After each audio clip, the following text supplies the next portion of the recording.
Mad Max is over 40 years old, with the first installment coming out in 1979.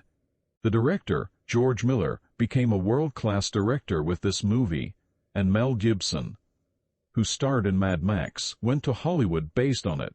I think being an English-speaking Australian helped them both become world-class directors and actors. The movie itself is very raw and wild, and there's nothing polished about it. Because it's set after the end of the world, and there's very little civilization left when it was first made, it made sense when you think about the environment and the technology. And even when Mad Max Fury Road came out after, we thought the series was over. The technology had advanced, but it still had that same raw, gritty feel to it. And I think a lot of people were really excited about it at the time. Almost a decade later, we got the spin of Furiosa, the Mad Max Saga, and I thought Charlize Theron was going to be in it, but she wasn't. It's a spin-off that shows how Furiosa came to live in the Citadel. In the Citadel, most of the normal women are immortal brides. Furiosa is a normal woman, but she's not a bride, she's doing dangerous things. And this is a story that shows how that happened. In the previous movie, Furiosa was going to take the girls to Bubalini, which is Furiosa's hometown, where there is plenty of water and food.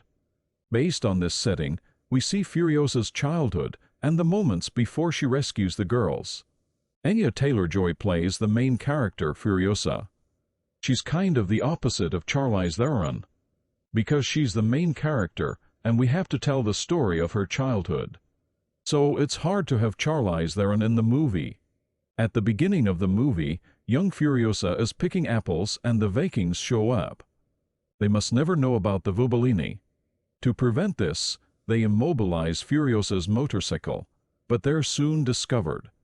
Furiosa's mom is a great warrior, so she tracks them down on her own and defeats them all. She can't defeat them all by herself, so one of them takes her to Dementus, who has a group of bikes.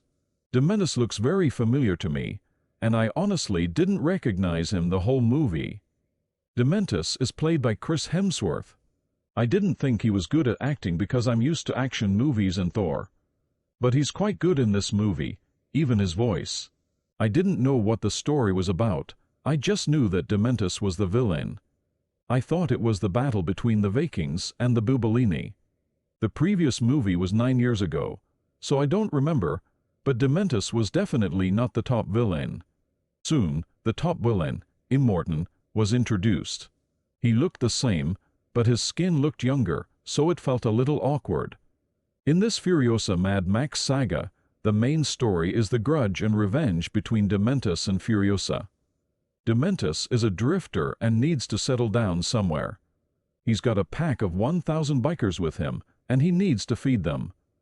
While searching for Bubalini, where Furiosa is plentiful and easy to catch and eat, he comes across the Citadel, where he tries to enter, but is chased away by a group of immortal henchmen who are nothing short of fanatical. Instead, he discovers a nearby weapons factory and oil field city, which he captures and negotiates with the Citadel to take over. In the process, Furiosa is taken under the Immortan's wing as a girl, where she escapes and becomes an adult, and the movie really begins. The best part of Mad Max is the car action scenes, and once again, there are quite a few car scenes with motorcycles. It doesn't have the kind of action that Mad Max Fury Road had, especially the kind of action that makes you feel like a crazy guy with a guitar. It's watchable enough, but it lacks the raw, wild flavor of its predecessor. It's not that it's not fun, but it lacks the charm that only Mad Max has. It's also a shame that the Immortan didn't have a fairly overwhelming power and unpredictable charm like a child. The main content is the confrontation between Furiosa and Dementus. The car with big wheels in the scene where Dementus chases Furiosa is very amazing. And even though it's a mountain in the desert, it's enough to fall over. That scene was quite suspenseful to watch. The final confrontation between Furiosa and Dementus, which is the most important, was a bit disappointing, because it seemed unnecessary to make it so long.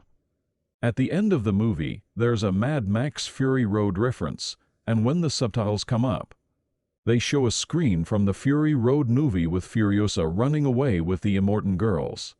Although I wouldn't call this a cookie, I remember Dementosa more than Furiosa, the main character, and the title of the movie.